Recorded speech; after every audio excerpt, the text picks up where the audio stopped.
Welcome. We're super excited to be here. My name is Felicia. I'm Rachel. Hi. And we're the co-founders of Geeks Out, who is part of putting on this event tonight. So thank you all for coming. We're super thrilled to be here. This is actually our second event in New York. So we're based in Boston, but we're trying to expand out here, and we're really thrilled that you're all here tonight. Just a quick question: has anyone here in the room, and I don't really anticipate this being a high number, has anyone been to our previous event in September? Just raise your hand. Yes. One person. Well, maybe not September, but any. Well, any in a Boston Jessica event, went to a actually. Boston And event. you there too. Yes, great. So thank you. Welcome. Come back. And yeah, so basically we'll do a really quick welcome. We're going to go through what you can expect tonight. And then we'll have, just so you know, the basic agenda. We'll do our welcomes, an intro, 4 speakers tonight. And then at the end, we'll do a raffle prize giveaway. So hopefully you all kept your tickets that we gave you when you checked in. Yes. And then the last hour of the evening will be dedicated to follow-up networking and mingling. And for those of you who took advantage of the stickers in the beginning, we will have a special who's hiring, who's looking corner somewhere, which we'll call out, and you can have some targeted networking for that. Correct. So super quick, we would love to tell you our origin story, because we like to sound like superheroes. 2 minutes. So Rachel and I started She Geeks Out in a different incarnation way back when in 2013, and I actually worked for Julia at Right here. Right here. CTO of DigitalOcean. Yes, I worked for Julia at VMware, and Julia brought us together because she wanted to help foster women in technology and community in Boston. And so she came to me, and our recollections differ a little bit, but my recollection is that she came to me and said, make this happen. And I was like, okay, gonna happen. So that's what it was. So Rachel and I put on our first event in June of 2013. It was kind of like tonight, gross, raining, horrible. We had about 80 women show up. So kind of very similar to tonight. It was really awesome. And then we just kept going with it. And here we are today. So yeah. So anything you want to add? No, that was perfect. Okay, great. Yeah. So I think that's it. So we'll pass it over to Julia. She'll tell us a little bit about DigitalOcean, and then we'll get started. So thank you all. Which mic do you want?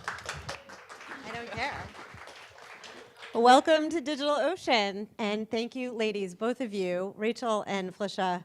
I'm so proud of you guys. I just have to say, like, honestly, no joke. When these guys started in, what'd you say it was, Felicia? 2013. It was just a whim. Like, can we pull this together? We had so many women come out, and what they've done since then is like amazing. Anyway, if DigitalOcean is a cloud service provider, and we cater to developers and teams of developers. We've been around for about 4 years, almost 5 years. We were a Techstars company. Tremendous growth. We're headquartered here in New York, but we're distributed all over the world. We are hiring developers, salespeople, name it. About 300 people, and about half of the company is distributed everywhere. Everyone else is based here, and we just opened an office in Boston. I spend my time in both locations. I actually teach at Harvard Business School too, so I spend time there and here, and I love that. I love that I get to be in both places. If you don't use our product, you want to give it a try. It's great for setting up websites or building SaaS applications, all sorts of interesting things. We have a code for tonight. There's a code here, and I think there's some handouts in the back for that. Anyway. So cool company. We have a very diverse group of people that work with us, and we love having events like this, whether it's meetups for technologists, people building cool software, doing interesting things in tech, great people in New York, and interesting people who like to geek out. So I'm psyched that we're here tonight. I can't wait to hear the speakers. I think our first speaker is one of our own. And enjoy the evening, get to know us. We'll be circulating at the end too. Love to hear more about your stories and what you're all doing with technology or just geeking out. Thank you. Okay, thank you. So our first speaker is Caylee from DigitalOcean, and hopefully we can get your slides set to go. All right, can you guys hear me? Awesome, sorry about that. All right, so I'm Caylee. I'm a product designer here at DigitalOcean, and I also maintain a couple side projects at night and on the weekends. So tonight, I want to talk about how my side projects have made me a better designer, have given me a better understanding of business, and have broadened my horizons. So first, I'm going to tell you a little bit about my main project, Swipeys. I started Swipeys about a year ago. They are a reusable paper, and they're often used for wireframing, taking notes, making lists, and really anything else that you write. I sell Swipies directly to customers on Etsy, and I also sell custom Swipies to companies like Airbnb, Moz, General Assembly, Spec FM. I've sold around 3,000 sheets of Swipies in the last year. Just to be completely candid, I make about $1,000 a month, and I work about 4 to 6 hours a week. So I often get questions about finding the time and motivation to work on a side project. So I put together my top learnings from the side projects I've done over the last couple of years. So learning number 1, good ideas are everywhere, but execution is the real deal. So honestly, Swipies are not a revolutionary idea, but I followed through and I've seen some success. As with most projects, Swipies started with an idea. I was running a design studio in Seattle, and we were designing a menu for a local restaurant. We got a bunch of lamination samples. We had these big blank sheets of paper, and I just really wanted to write on them. And I remembered back in elementary school writing on overhead projectors with vis-a-vis pens. I was like, I should buy those. We should write on these. It's going to be great. So we ordered some, and my whole team started using these sheets. This is an illustration from the early days of Swipies. So this is the drawing in the process, and this is the final product that was put onto a t-shirt for a client. And so we were all really liking using these. And I made a really terrible first version of what Swipies are today at FedEx. They're really shitty. And I passed them out to all my new coworkers at my new job. And again, everyone loved them. Everyone wanted more. So I decided to up the quality, and I found a manufacturer to produce at a larger scale.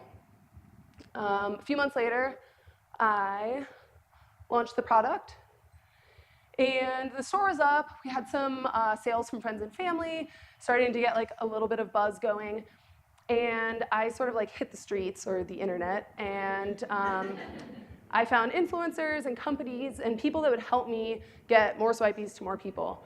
So I started by sending some samples, and I was asking designers for feedback. And it was really amazing how quickly people were getting really excited about it, and they started sharing. And this tweet alone generated $200 in 2 hours, one of my first months selling them. So that was really exciting. A few months later, an interview with another designer generated $600 in sales in 2 days. So the idea was sticking, but it's the execution that mattered. So today I continue to execute on the idea by providing great customer service and quality. Here you can see we have only 5-star reviews on our Etsy page. Pretty happy customers.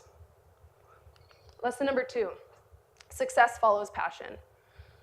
You will never expect the opportunities that pop up when you put yourself out there. It's been really amazing connecting with people from all over the world. When you're making something you care about, people sense that and they want to help you. And then something as simple as a few tweets can launch you to the next level.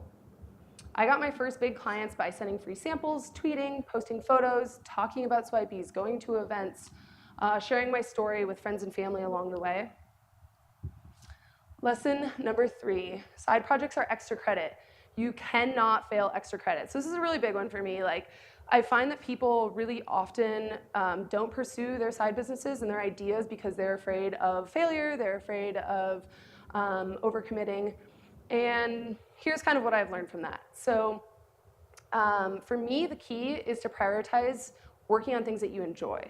So I let my ideas and my inspiration drive what I work on, how long I work on it. I don't keep a structured to-do list. I don't set a timeline for anything. I just keep a list of ideas, and I tackle those as they interest me. The idea here is to prevent your side project from becoming a chore. So as soon as the fun is gone, it's just a chore, and it really isn't worth pursuing. So maintain the excitement or kill the project. It's also really easy to get super ambitious with a side project. For instance, there are a million things I want to do with Swipies. I want to build a custom form on our website where you can get pricing for any Swipies kit. If you wanted to order 1,000 for your company, or if you wanted to order 1 kit. I want to build my own store on my website. I want to sell on Amazon. I want to sell in stores. The list goes on. But in reality, I have a boyfriend, I have a family, I have friends. I like sleeping 8 hours every night. I like eating, I like cooking, I like drinking and watching a lot of TV, and I don't know, whatever else I do. So I do my best, but I'm sure to maintain that balance. And I remember that it's just a side project and it should be fun. And the biggest thing is that I don't owe anyone anything for my side project. It should be about my personal development. Number 4, computer hands love making physical stuff. I don't know about you guys, I sit at a computer all day, so at least for me, it's really nice to have a side project that I come home to and it's physical. I like to cook dinner and package up my swipies and just kind of hang out away from the computer for the evening, and that's been really fulfilling for me. Regardless of what your side project is, I believe whether it's physical or not, it should be a change of pace from your day job. It should be an outlet or a breath of fresh air. Reaching people across the world is really, really fulfilling. A successful side project can put you in contact with people from all over the world.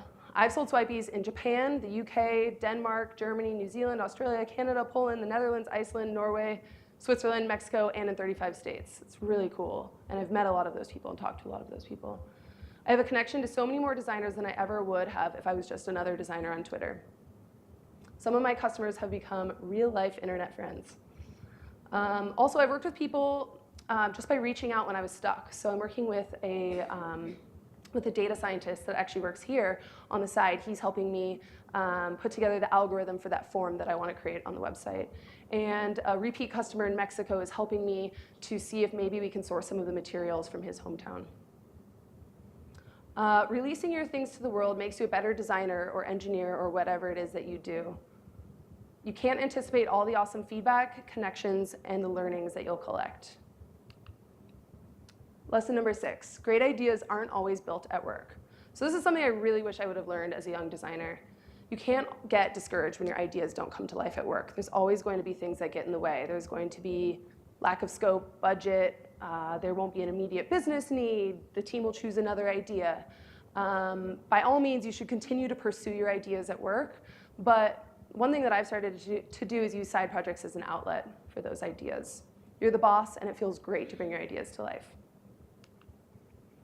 Number 7, any side project can and will be a valuable learning experience. So this is a big one. There's so much to be learned from starting a side project. You can practice new skills. You can build your confidence, maybe even get a job in a different industry that you've been eyeing. You can take a break from your day-to-day. You can collaborate with new people. The truth is your company is not going to give you all of the learning that you need as an individual to be like the best version of yourself. So you have to go seek it out. Just before interviewing with my last job, I had not done much research and testing, like user experience research. And I felt that was really important. And instead of saying, sorry, I don't have that experience, I decided to take one of my other side projects and practice those skills. So in the interview, I was able to say, you know, I haven't had this experience professionally, but it really matters to me, and I was able to learn a lot from what I did on my own. You have to be able to find a way to do the things you're curious about or you've never done. It's easy to put off growth for your next job, or in the future you'll learn about these things. But you can seek this experience now. My job at DO allows me to spend some time each month learning. I'm super lucky. The personal development's really important to me. But there are also really valuable things that I haven't been able to learn here that I can learn with swipies. For instance, running a business with overhead and inventory, totally out of the realm of things that I've done. Shipping, creating wholesale pricing and collateral, pricing physical goods, custom bidding, sourcing a manufacturer, and choosing to keep production domestic. One more thing on this topic, I encourage you to write about your learnings. So reflecting on what did and didn't work is just as important as doing the work, like understanding how it affected you and what you've learned from it. And you also solidify your opinions by writing it all out. Plus, writing about and sharing your side projects with the world makes you look good. Number 8, side projects make you look good. When I was interviewing here, the team mentioned that they love that I had side projects and that they look for designers who have great side projects. Recruiters and hiring managers at other companies have said the same thing. Also, if you're in a field that requires a portfolio, side projects are great filler for your other projects. Side projects allow your personality to shine through, and that's something we don't always get to do at work. And lastly, number 9, dabbling in entrepreneurship is pretty exciting. You never know. Side projects are a great way to test the entrepreneurial waters. I hope these lessons have been useful to you. Sorry about the technical difficulties at the beginning. I'm happy to answer any questions you have tonight. I'll be here for a while. I also have some swipeys up here that you guys can try out before the night is over. And yeah, feel free to reach out on Twitter. You can find me on my website after this event if you'd like to ask any other questions. Thank you.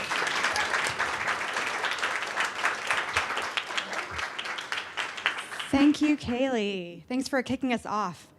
Our next speaker is from a slightly different world. So Sophia is the CEO and co-founder of SVRF and also the founder of AllThingsVR.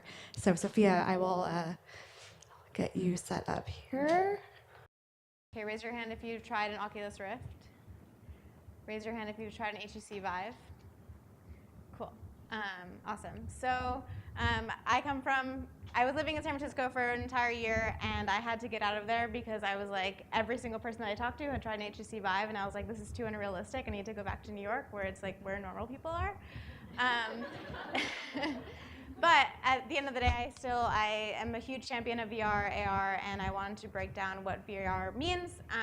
So the way that I like to think about it is in 1996, people would ask, like, why do I need internet access? I don't get it.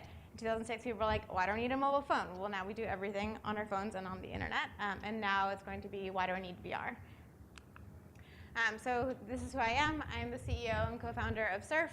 We're building a search and discovery engine for virtual reality content. I started AllThingsVR, which is a weekly VR newsletter to help educate people about the VR industry and hopefully get more people into VR. Started that about a year and a half ago. I was the former entrepreneur in residence at Raffle Ventures, who was a fund that was specifically focused around VR. And before that, I was the head of product at Context Labs, a startup in New York. And that's my Twitter handle. And that was me in an HTC Vive, which is the high-end VR headset.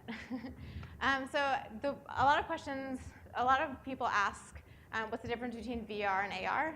A really easy way to think about it is when VR, you're totally encapsulated in another world, so it's like more immersive.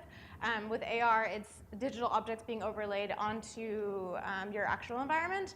The reality is that they aren't really separate industries. For the time being, they are separate industries, but in the future, it'll be one industry, and sometimes you'll be in VR and sometimes you'll be in AR. But by the time that we get there, we won't call it VR and AR, so it doesn't really matter. But just remember, like VR is that you're inside of, like you're in another world, and AR is you're in the current world seeing digital objects overlaid. I really like this quote because it talks about the importance of.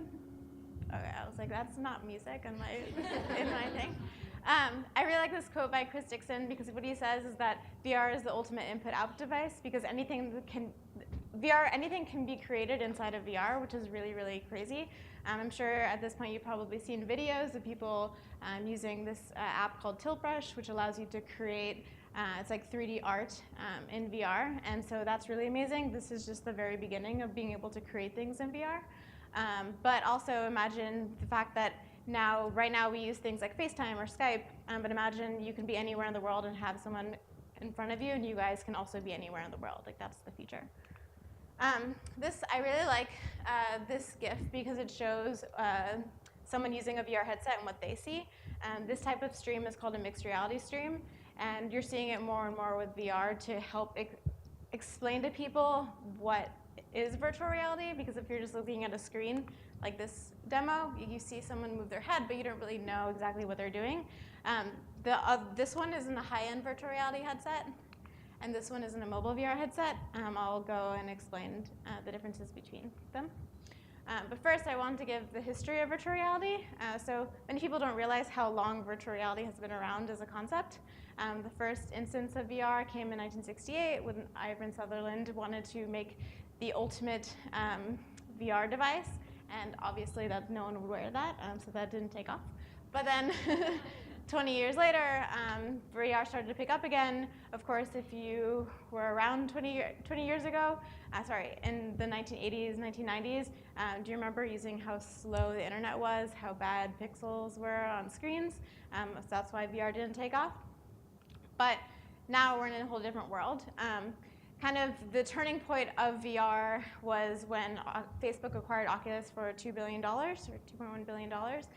And that's in 2014, and that's when the entire world started to be like, oh, wow, we should probably take this seriously if Facebook's taking it that seriously. Now there's billions of dollars being poured into the industry. Just over the weekend, I was watching TV at home Thanksgiving, and I saw like 3 Samsung Gear VR commercials, and I was just blown away. And then when I opened the App Store, and the App Store was trending like virtual reality VR apps. So this is happening. People are like, what is this? And so it's also our job as people working in VR to educate people about what virtual reality is. And so this is today's hardware. This is mobile VR. This is a Google Cardboard. Most of you here have tried it. This is the most low-end virtual reality that you can get right now, but it's still extremely powerful, and it shows you how capable our phones are of rendering these immersive environments. Samsung Gear VR is $100, but then the side thing is that you have to buy a Samsung phone, so it still runs you about $600. And Google just announced their Google Daydream, which costs $79, but then you have to buy a Daydream-compatible phone. Right now, there's only four phones available that also run about $600. So in general, VR is still pretty expensive, but that's nothing compared to when you look at the high-end VR headsets, which are incredibly complicated. And even as someone in the VR industry, I'm like, we need to figure all this stuff out because no one's going to do this. So the Rift is about $600, but you still need to buy a $1,000 PC. That price is dropping, but it's still expensive and it's complicated to set up. HTC Vive around the same thing. And the PlayStation VR is something that is going to start driving the industry forward, in part because there's 30 million PS4s available on the market today, and it's a cheaper price point. You don't have to buy an extra computer in order to make it run, but still, like, it's pretty gamer heavy. And the only game that I play is Candy Crush, so I'm definitely not in that realm, but I do try a lot of different things, and I think that even though this is a really exciting area, we need to still make it easier for consumers. So why VR is happening now? Well, all of this technology, which I don't know when this photo was taken, but I think it was pretty like 90s or something, now fits into our iPhone or a smartphone. And so we can do so much more with technology now, and your phone can power VR. And this is just the very, very beginning of powering VR, AR, and everything else. So this is why it's happening now, and like why we're not turning back. The way that I like to think about VR is moving from 2D to 3D. So right now we're confined to screens. Like, we're looking at this on a screen. We look at our computers all day on screens. If you want to look at art, it's mostly like encapsulated in a rectangle or square. So this 3D artist that's on the wall right now, this is his content that you're actually experiencing. So that's literally the exact same content, but just in 3D. And so when you think about it, you're no longer confined to screens. You can do anything just as if you were living in the real world. Like when I'm talking to you, I can see everything around me. So then why, when I'm talking to someone on the internet, am I confined to like this little rectangle? So yeah, who's going to pay? As I was mentioning before, early adopters, which happen to be more gamers and price-insensitive innovators. But like as Simon Sinek says, like, this doesn't really matter. And even he's like, you can trip over 10% because this doesn't really matter. Like, we need to get here. So VR is like somewhere around here. But what really matters is like getting here, and then everything else will follow. I think we're still quite a bit away from this, but in the next like 1 to 2 years, that'll definitely shake out.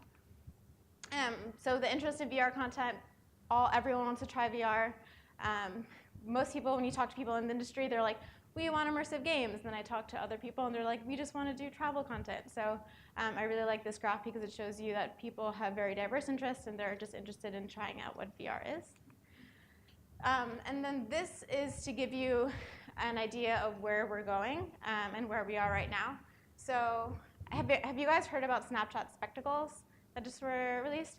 Okay, so they kind of look like Snapchat spectacles. Like, that's what we want to get to eventually. And Snapchat knows that because you're recording things in first person, you're eventually going to want to play it back. So like, I believe that Snapchat spectacles is actually Snapchat's first step into VR, because eventually, if you record something on that device, you're going to want to watch it back on that device. So while VR is like figuring out its headset things. Snapchat's just like, okay, we're going to figure out how to record things because that's what their business is. But at the end of the day, that's going back to what I originally said, which is that it'll be one industry with just different features of one another. And the reason why people are more focused on VR right now is because of the fact that you're willing to put on a headset and go into another world. For an AR device right now, if you guys have ever seen the HoloLens, it's like pretty bulky and pretty large, but people aren't going to wear that all day, and that's the promise of AR, where like I'm just standing here and no longer need my computer. But with VR, you're only using it for like shorter sessions. And yeah, this is just a high-level view. I think the most interesting point to me is right now in VR, you only get 90 degrees field of view, so you're about seeing like this much in a VR headset. In real life, your eyes are seeing about 220 degrees. Snapchat spectacles record 110 degrees. That's why there's a circular video. And just, I really like this because VR is just experiential right now. Like, nobody really knows what they're doing. People say that this is like VR film, for example. We're taking notes from the early days of film, like when silent films came out. Everyone just trying things, and if you're going to get into VR, nothing has to be perfect. Just like experiment.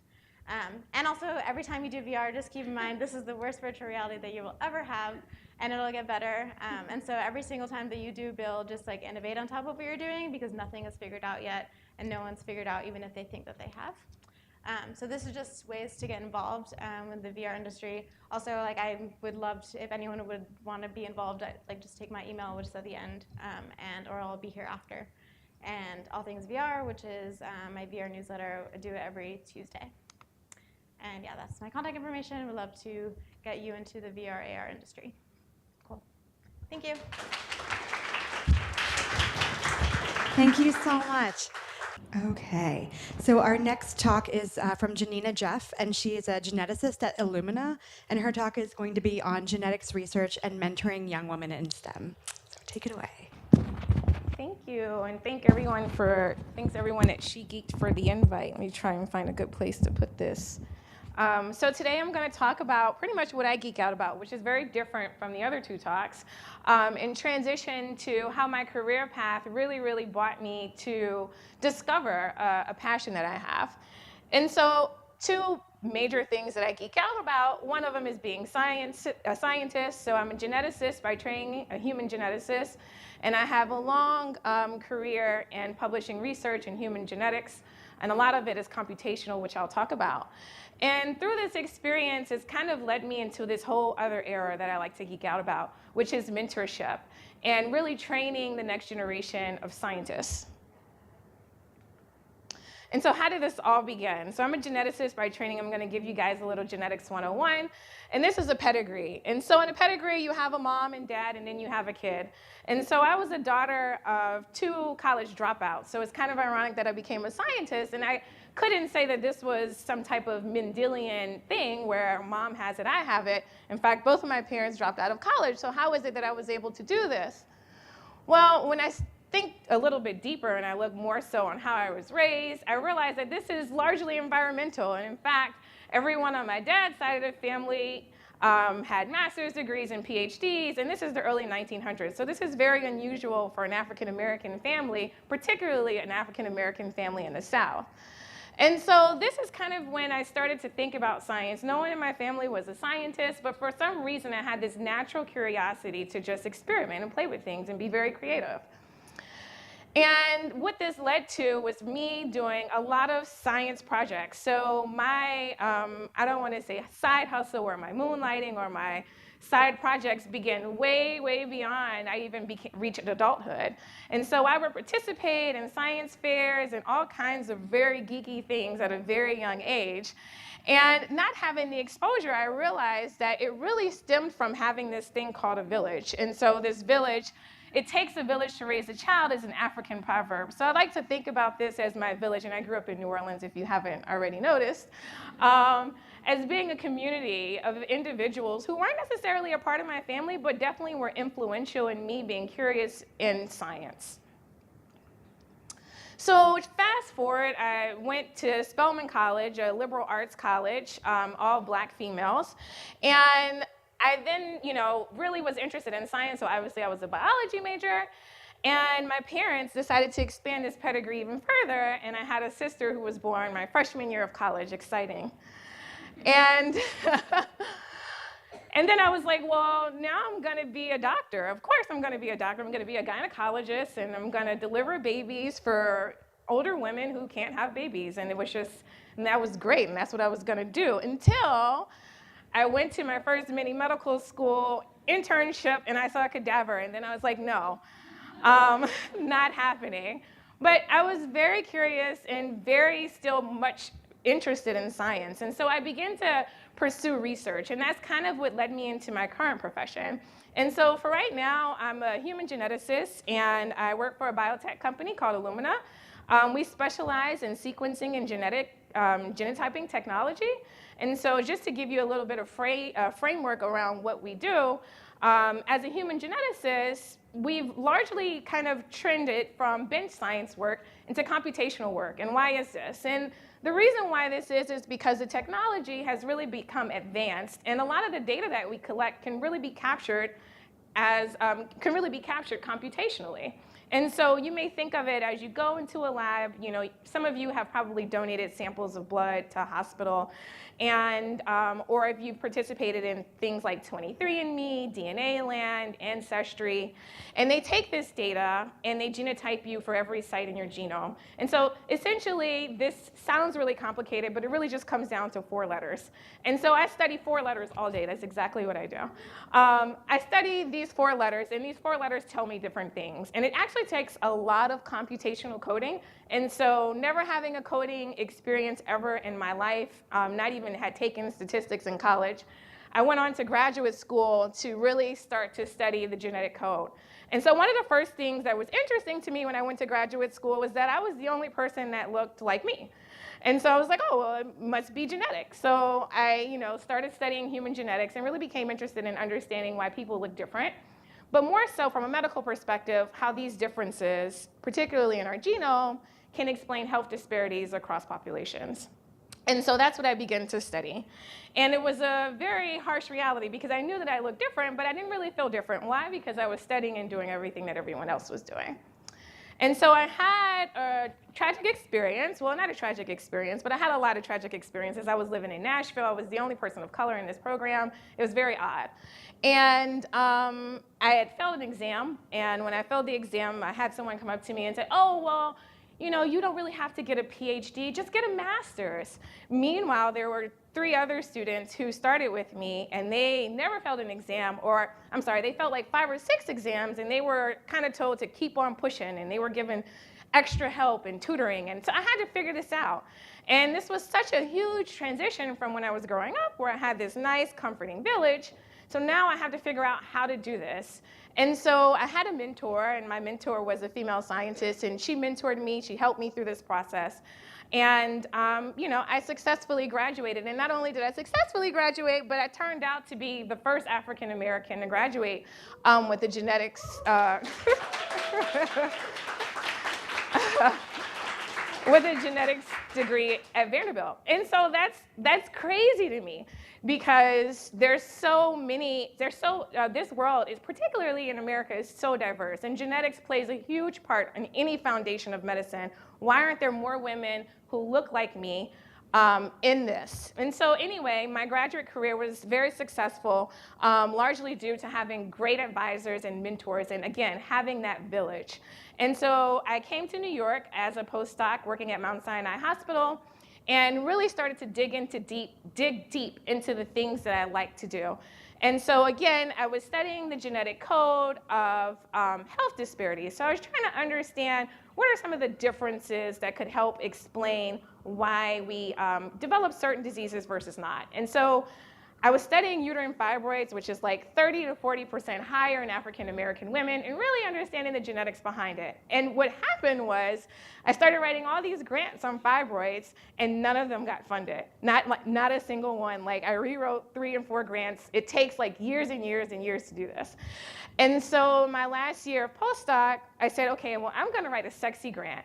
And this grant is gonna be like top edge science, like Science magazine, Nature magazine, sexy science, right? Because science is sexy. And And so I did that, and first round, the grant got funded. And I was like, well, I wanted to be in academia because there was this fairy tale that if you join academia, you can study whatever you want. And here I am studying something that I'm passionate about, something that affects my community, and it never got funded. But then I study something that's sexier, and it gets funded right away. So that's when I knew that I really had to kind of create a career for myself. And around this time last year, I started looking for jobs, and it resulted in me kind of creating my own position at my company, where I'm really very, very computational, doing a lot of work, particularly in coding, and yes, we are hiring, which doesn't really require a science background, but now I develop genotyping technology across the world, and I've had, just in this year alone, the opportunity to travel to over 5 or 6 countries. And so I'm really not even just meeting the scientists, even the ones who told me that I couldn't graduate, but I'm meeting scientists from across the world. And these scientists never asked me or never, question my credibility. So what this really led to was me really thinking about how I made it here. And I made it here because I created a village. And so one of the things that I'm really passionate about, geeking out about, and currently working on is how do I create a village for those in need of one? And so right now, what my passion project is identifying areas and getting in contact with several organizations that mentor young women of color, young men and women of color, to engage them in STEM careers. Because believe it or not, a lot of these young children have no idea what a PhD is, let alone know that science can be done on a computer. They think of science as done at a bench. And so my mission over the past couple of years and going forward is really going out and communicating this science across the world and creating this village for these children. And so these are just some examples of some of the work that I've done. And so this is the Mardi Gras parade. Of course, I've been home a couple of times, and these are my mentors from grad school, and the infamous President Obama, who we will all miss, talking about the Precision Medicine Initiative. And you guys will hear all about the Precision Medicine Initiative in the years to come, but essentially we're going to start collecting genetic data on Americans from across the country and start to use that in big science and data science and big data to understand more about the diseases you will develop and how you respond differently to drugs and medication. It's coming, just wait for it. But through this work, I really think about what is the long-term goal here? What do I want to achieve in this project? And what I'm trying to achieve is really diversifying STEM one leaf at a time. Because every time I've gone to a different conference, and like I said, these experiences I've had, there are usually not a lot of women of color, definitely not in the genetics, definitely not doing any type of computational coding. And so I'm going to tell you a story about my first mentee here in New York. Her name is Hinda. She is one of 12 children. She also is Muslim, and her parents are immigrants from Mali. And so Hinda grew up in a Muslim family where most of the women in her family were encouraged to get married and to have children. And so Hinda approached me after I gave a talk at Mount Sinai to a group of young scientists there for a summer internship. And she approached me originally wanting to come to Spelman College, and I was all about that.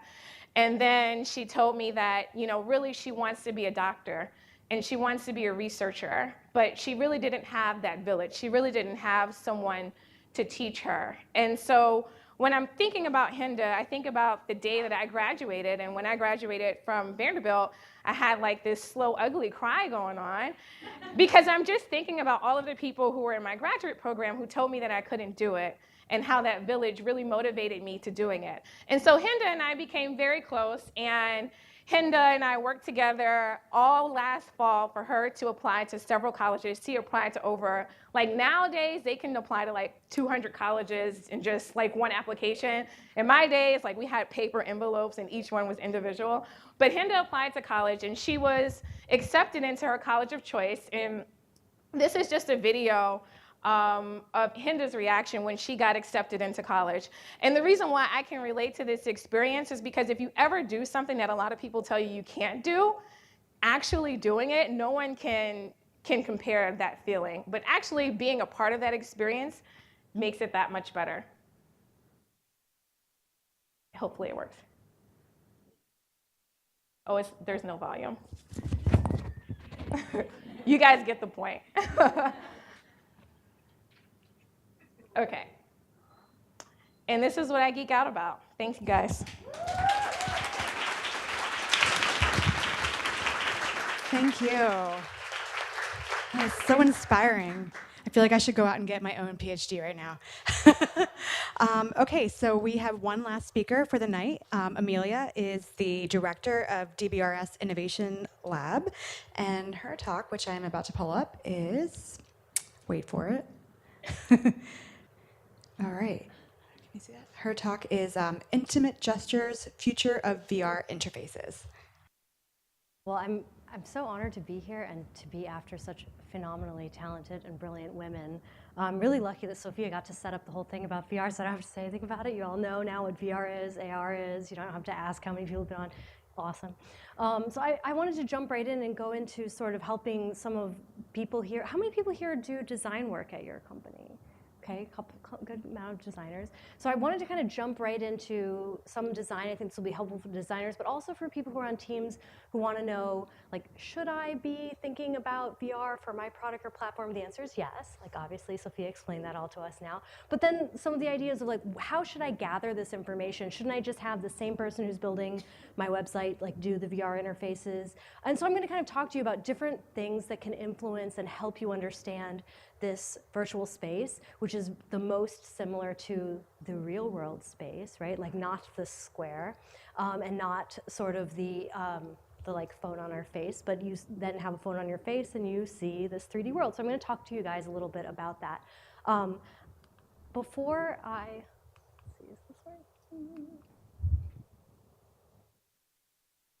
Oh, now I'm stuck. I just click it. Okay, so before I came back to New York, I'm from New York. Before I came back to New York, I was actually a professor at Vanderbilt. Small world. And I was a professor of time-based media art and performance art. I started out my career as an opera singer, and my operas got weirder and weirder and had more and more tech, and they said, maybe don't do this in a theater, try an art gallery or museum, they might like that more. So I started that, now I'm a performance artist, you know. And being a performance artist is really lucrative, you make a ton of money. I just did the professor thing on the side. Yeah, but it was really great to be a professor. I had phenomenal students. Obviously, phenomenal students come out of Vanderbilt. And, but the most exciting thing I got to do is I got to work with Dr. Pratim Singh Gupta in the learning science department and an entire consortium which we formed a group of artificial intelligence experts to work with. And the biggest project we did was a 5-year-long project where we got an $8 million grant from the National Science Foundation to study how children can learn about STEM, which I think all of us would totally be into and are very excited about. And we helped design the curriculum that then would sort of, or the papers that would help inform the curriculum for the next sort of, I guess it's still in schools, the curriculum that we helped develop. But the key part that I was interested in was about how children can create and use their own natural gestures to create their own coding languages. And not just as an interface, but as a coding language. So we could say to young girls who are 8 or 9, what kind of gestures do you want to do? If you want to jump around like this, okay, great. Well, what is that? What do you want the computer to do in response to that? Great. Well, how would you, okay, you want this thing to turn on and this other maybe robot to move, but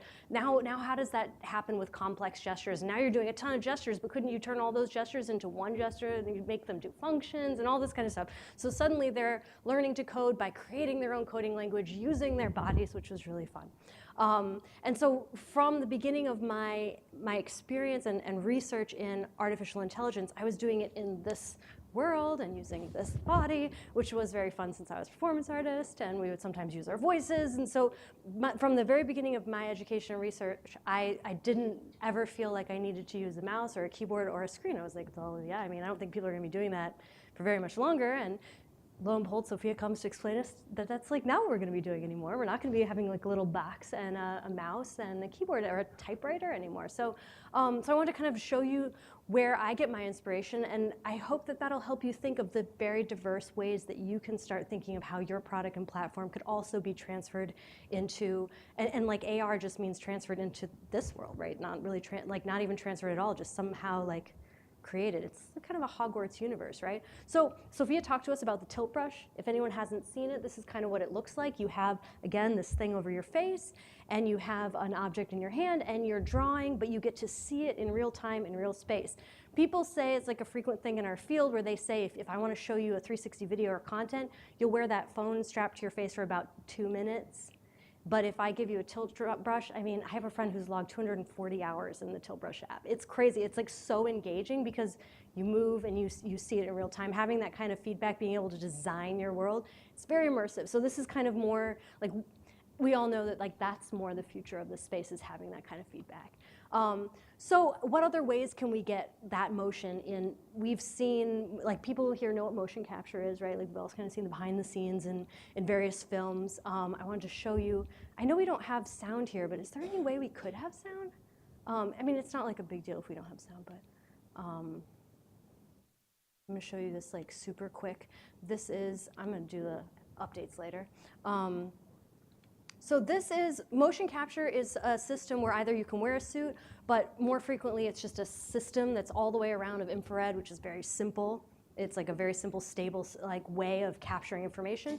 And it'll capture all of the different, you know, articulated points of your body. And then it takes that, puts that into a computational world. And then from that computational world, I can turn that into, well, you'll see right now. I think a lot of you have probably seen this, but in case you haven't, it's really fun to watch. So these are the textures. And then what happens when you put that texture on the motion of someone's body?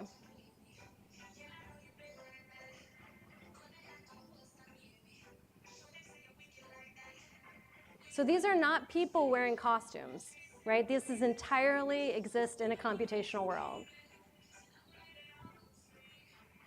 It's kind of amazing. Has everyone seen this? Like, I'll turn it off if everyone, like a lot of people have seen it. It's kind of like, I won't let it go for too long, but you can kind of see like how good it is. Like, it looks like it's a person in a costume, right? Like, it's so good.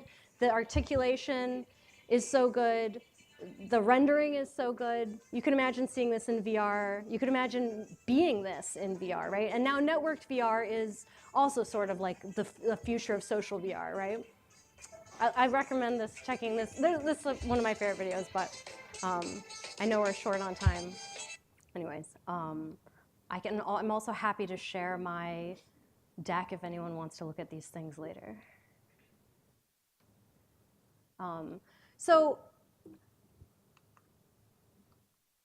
So we've seen this in film and TV all the time, right? Like Minority Report and all this stuff, right? And of course, we're all going to start jobs soon where we're doing this like for 8 hours a day, right? Like, that's the future, right? No, not really, right? So that's where this other concept comes in, which is why I've called my talk micro gestures, right? So this is the Leap Motion, which is something that does like that same infrared system, but it has three infrared sensors in a little bar. It also now has like a bar that you can kind of have embedded in laptops. You can kind of see, it does smaller, not quite micro gestures. This is a very interesting project by Google ATAP called Project Soleil. So it takes radio waves. Again, it's always good to have something that's super stable, that isn't Bluetooth, that it's like very stable. It's with these radio waves, you can get these tiny gestures.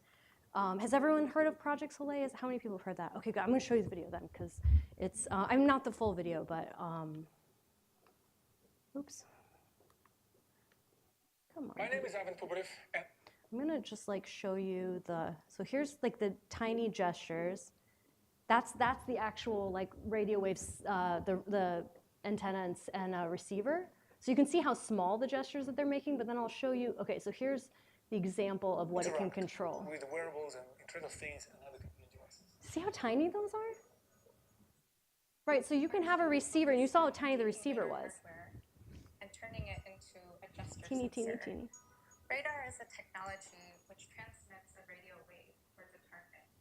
And then the receiver of the radar intercepts reflected energy from that target. Right. I'm going to turn off the sound on that. So you can kind of see how small the gestures can get and how specific. So that does two things. That makes it very small, so it's something you could do for 8 hours a day if I'm just like, I mean, I already do this with my hands constantly. I have like a million fidget toys for myself and all my employees because like we just like fidget, like we type, and then we fidget, we type, you know. So you can see like this is this level of kind of stuff that you can kind of do all day, right? But it does something else too, which is we all know what haptic feedback is, and it's like an amazing industry to put haptic feedback in those tilt brush. Like you get, like there's ways where I'm like pulling a bow in VR and I shoot it and they kind of like shake, right? Okay, but what happens when you just put your 2 fingers onto your other finger? Like that's haptic feedback, right? Like what happens when I touch my own face? Like I can have my eyes closed and I can touch my face and I can know exactly where I touched my face, right? So haptic feedback's built into our body. So if we can just use our own body as interface, that you can take that everywhere you go. It doesn't need batteries. It just needs some, you know, alcohol sometimes, right? So anyways, okay, so micro gestures, where am I, how did I get to this point? Like why am I excited about my micro gestures? I told you that I started out as a performance artist and I was also a dancer, and I wanted to show you how dance has looked at micro gestures for a long time. Like that's something that is part of the concept of how we communicate has been researched in sociology, in film, in video, and in dance. So I want to show you this kind of like tiny little video. This is a very great video of Pina Bausch, who's an amazing choreographer who did this whole piece that's all about sort of the micro gestures that we do. So you can find the inspiration for these things from your daily life, from your daily actions, but also from the arts, from dance, from music, from song.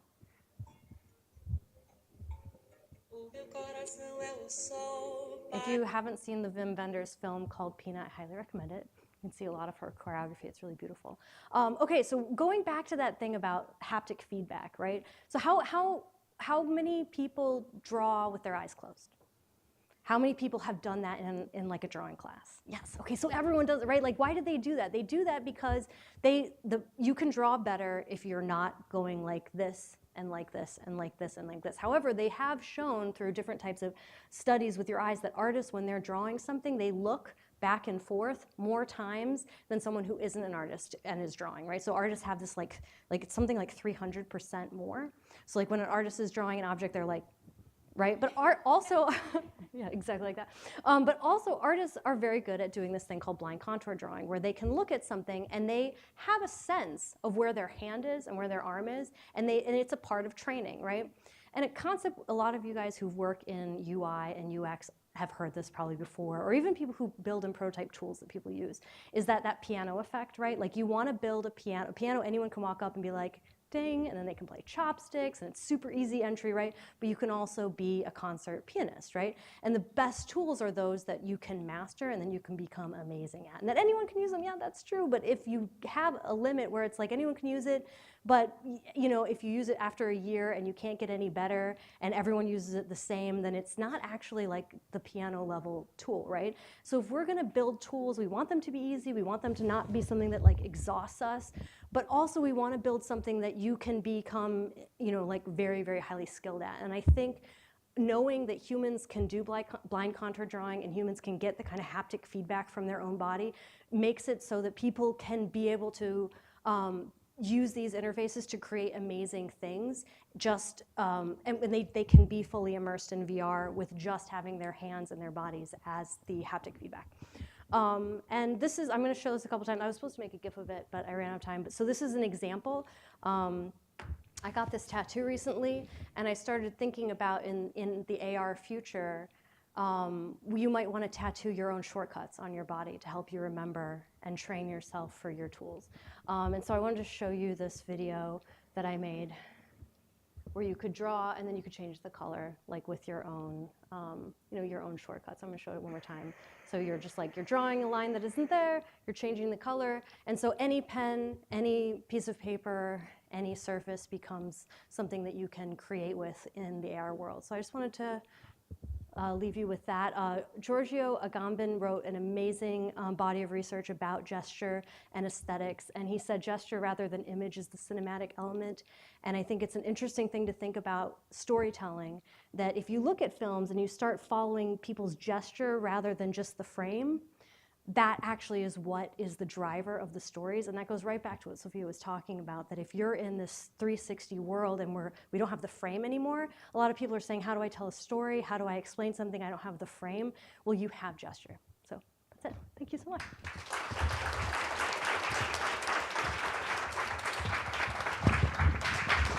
Thank you, Amelia. I was just watching the VR figures dancing, and I was really jealous because I don't have moves like that. No, I don't. Okay. Yeah, so real quick, guys, what we're going to do is, we've gotten through the speakers, and unfortunately, we ran a little over. So what we're going to do is normally we would have some Q&A, but we'll allow you to just find the speakers at your own leisure afterwards if you have any burning questions that you would like to ask them. But we would love to get a quick picture of you all because this is fabulous, and we love you. So. Everybody has to smile. You don't have to smile if you don't want to. Don't force them to smile.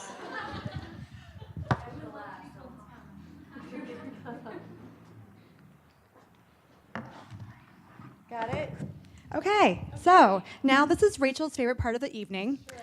This is where we do our raffle prize giveaways. So again, hopefully you all kept your tickets and did not lose them.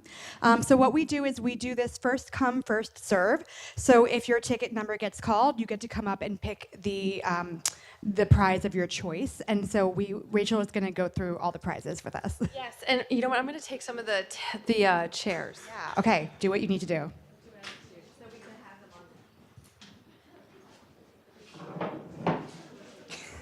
It's very complicated and technical setup here, as you can see. Nobody wanted to sit in the front. Okay, so we have 5 prizes in no particular order of favorites. And so what we do is we use ThinkGeek and thinkgeek.com. And I don't know if you know this, but there's actually a ThinkGeek store on 33rd and 6th.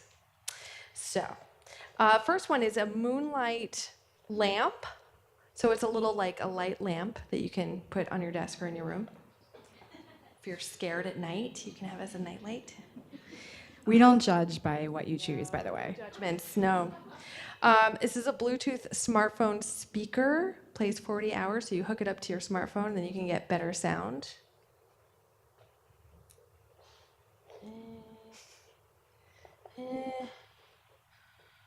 What's that? Oh, that's yours.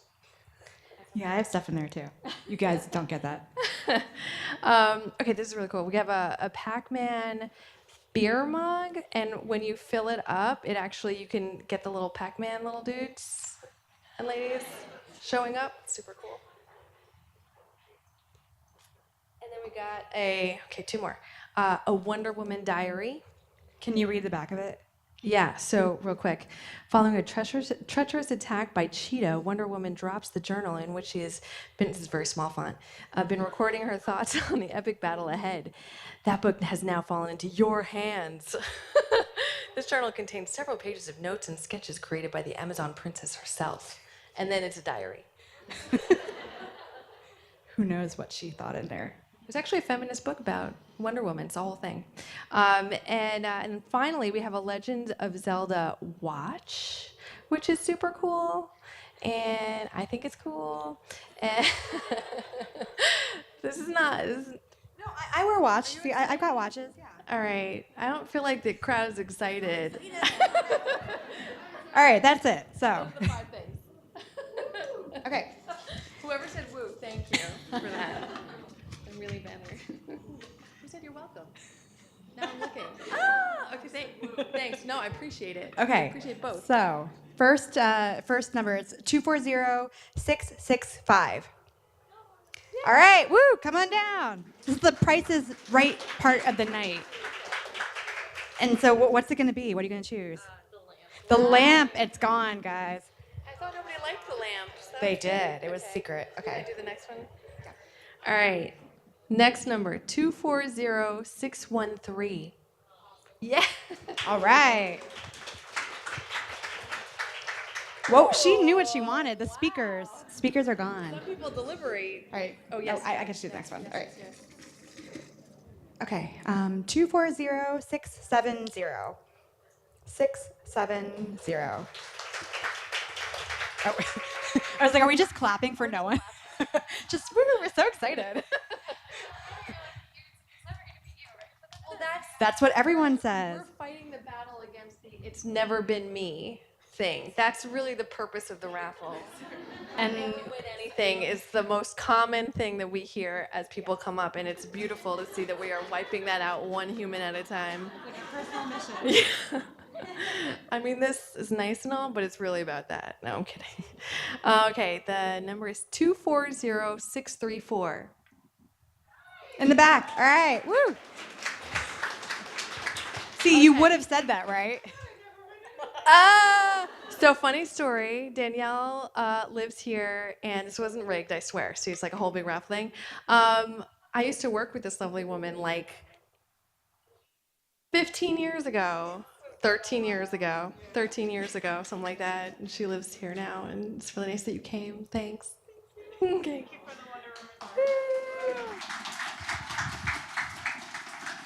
Oh, we have one left. Okay. One more. One more. I'm swirling, so get this good. Expensive of all of the raffle prizes. You can't account for people's tastes, Rachel. I know. Okay. True. 240678. 678. Did somebody leave early? Going once, going twice. All right. Drop the ticket. Just dropping it.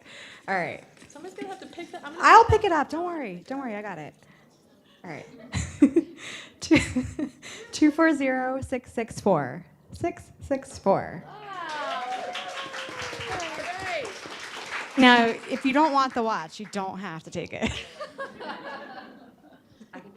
Okay, great. Okay, so there you have it. So we're done. We have a few quick things. Thank you all. Thanks so much to DigitalOcean and all the incredible people that have helped to put this together. It's been amazing. And the speaker, I'll just hold it. And all of you for coming, really appreciate it. And you took a chance coming to this new thing that you didn't necessarily know about. So really appreciate that.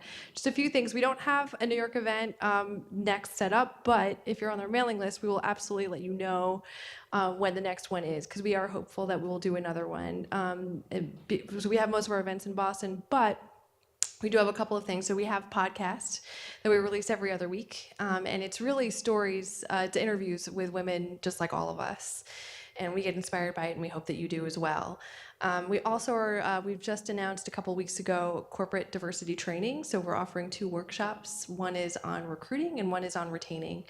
And it's both about creating an inclusive culture. So if you want to learn more about that, you can visit the site. We have a page on the website about it. And you can also talk to us directly because we're humans. And I think that's everything. Is that everything? Yeah, so as I mentioned before, what we're going to do is, so now we can just catch up on the drinks and the food and the mingling and the questions and the talking. How about we do this corner right up here, the who's hiring, who's looking corner. So if you have a green or a pink sticker on your name tag, just come hang out here. Get drinks first, like no pressure. At your own time. And thank you so much to all of you, and we really appreciate it and hope to see you soon. So thank you.